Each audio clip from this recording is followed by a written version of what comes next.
واسطے صرف ایک ذہن بنا لیجئے، جس دن آپ یہ ذہن بنا لیں گے انشاءاللہ کوئی گمراہ آپ کو گمراہ نہیں کر سکے گا۔ بہت چھوٹا سا کام کرنا ہے، جو بھی شیطان ابلیس آئے اور آپ کے پاس یہ وسوسہ ڈالے، آپ اپنے وسوسے کا اظہار فوراً جا کے اپنے علماء اہل سنت کی بارگاہ میں پیش کر دیجئے۔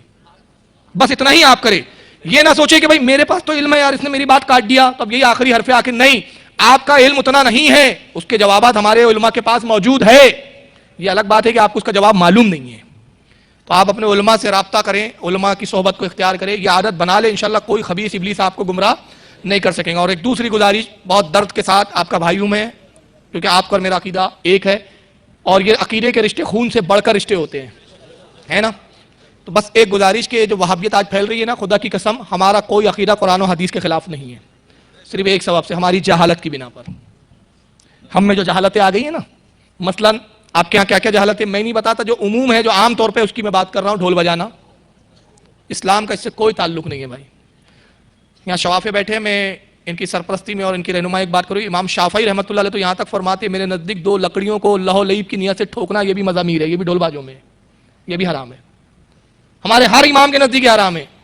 تو ڈھول بازوں کی مجلس سے آج ہمارے لیے نقصان دہ ہو رہی ہے۔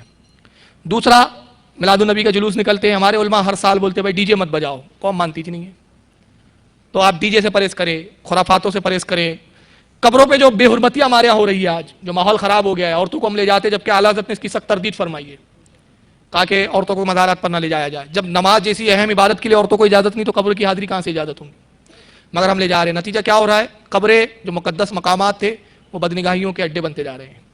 تو خدا کے واسطے ہم اپنی اصلاح کرنے کی کوشش کریں، اور سب سے بڑی جو اصلاح کی ضرورت ہے وہ ہے آج نماز۔ نماز ہم پڑھنے لگ جائیں گے کہ قرآن میں اللہ نے فرمایا نماز ہر بری بات اور بے حیائی سے روکتی ہے، منع کرتی ہے۔ تو نماز اگر ہم لگ جائیں تو انشاءاللہ نماز سے جو برکتیں ہمیں ملیں گی، ہمارے روزگار میں بھی برکتیں آئیں گی، ہماری آخرت بھی سنوریں گی، ہمارے عقیدے میں بھی نکھار آئے گا کہ جب ہم 5 وقت مسجد میں جائیں گے تو علماء سے وابستگی ہوں گی، تعلق قائم ہوگا، دین کی باتیں بھی ہم سیکھیں گے۔ اور سب سے بڑھ کر آپ کا نماز کے لیے آنے کا فائدہ بتاؤں کیا ہے؟ اللہ کے گھر محفوظ ہو جائیں گے۔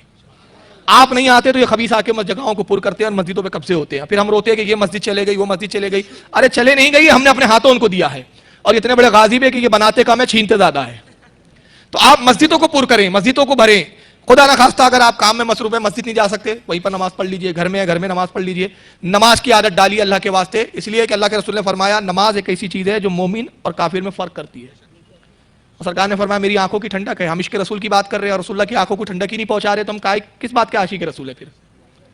تو عاشق تو وہ ہوتا ہے جو اپنے محبوب چیز کو بھی پسند کرتا ہے، اور نبی کے نزدیک نماز سے محبوب کچھ نہیں ہے۔ دیکھیے انسان کے اعمال وصال کے بعد ختم ہو جاتے ہیں، ہے نا، مگر انبیاء کو نماز سے کتنی محبت تھی۔ رسول اللہ کہتے ہیں موسیٰ قبر میں تھے نماز پڑھ رہے تھے، جبکہ اعمال ختم ہو گئے، دارالعمل ختم، لیکن کیوں پڑھتے ہیں انبیاء؟ بعض اولیاء بھی قبروں میں نماز پڑھتے ہوئے دیکھے گئے، وجہ کیا ہے؟ ان کو نماز میں لطف آتا ہے، اللہ سے قرب حاصل ہوتا ہے، کیونکہ نبی نے فرمایا میری معراج یہ ہے کہ میں نے رب کا دیدار کیا جا کر، اور بندوں کی معراج یہ ہے کہ وہ نماز میں اللہ کا دیدار کرے۔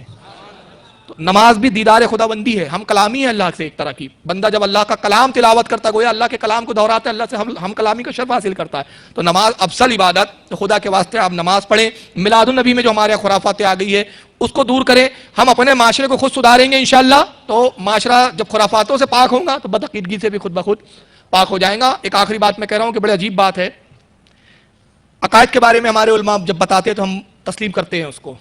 مثال کے طور پہ میں ابھی اتنی دیر بتایا کہ یہ وہابی ہے، یہ خبیث ہے، یہ ہے، یہ ہے، یہ آپ نے سب مان لیا، تسلیم کر لیا۔ اب جب میں یہی کہوں گا کہ یہ خلاف شرع ہے تو آپ اس کو نہیں مانتے۔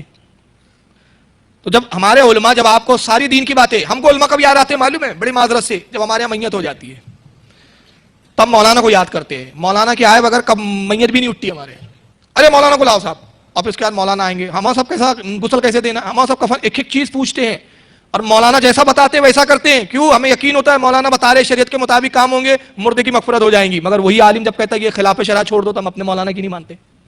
تو خدا را آپ اپنے علماء کی سنیں، جس کام کو ہمارے علماء منع کرے اس سے رک جائیں، جس کام میں کرنے کا کہے اس کو کرے۔ اللہ تعالیٰ سے دعا ہے کہ مالک کائنات آج کی ہماری اس مجلس کو قبول فرمائے، جو کچھ کہا گیا ہے، جو کچھ سنا گیا ہے، اس میں کوئی لرزش و خطا ہوئی اپنے فضل و کرم سے اپنے حبیب کے صدقے میں معاف کرے، اور جو کچھ اچھی باتیں ہوئی وہ سب لوگوں کے دلوں میں اتاریں، اور اللہ رب العزت اپنے حبیب کے صدقے میں عمل کی توفیق عطا فرمائے۔